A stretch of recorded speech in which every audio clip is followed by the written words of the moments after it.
தமிழக அரசு தேர்தல் வந்துருச்சு அப்படின்னா மக்களுக்கு ஏதாச்சும் ஒரு நல்லது செய்யணும் அப்படிங்கிற ஒரு பேரில் மக்களுக்கு கெடுதல் செய்யக்கூடிய நிறைய வேலைகளை செய்கிறாங்க. என்ன அப்படின்னா ரோடு போடுறோம் அப்படிங்கிற ஒரு பேரில் என்ன நடக்கு அப்படின்னா அநியாயம் நடக்கு அப்படின்னா ஒரு வீட்டை ஒட்டி ரோடு போட்டாங்க அப்படின்னா நாளைக்கு மழை நீர் எப்படி அந்த வீட்டிலேருந்து வெளியேறி பூமிக்கு போகும்.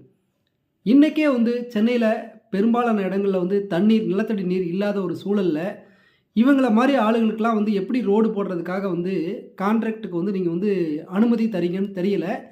பாருங்கள், இந்த காம்பவுண்டு சுவரை சுற்றி இப்படி ரோடு போட்டாங்க அப்படின்னா மழை நீர் எப்படி கீழே இறங்கும். கொஞ்சமாவது ஒரு புத்தியோட வேலை செய்யுங்க. இது மாதிரி ஆட்களை நியமித்து நீங்கள் ரோடு போடுற அப்படிங்கிற ஒரு பேரில் கெட்ட பேரை நீங்கள் வாங்கிக்க வேண்டாம். மக்களுக்காக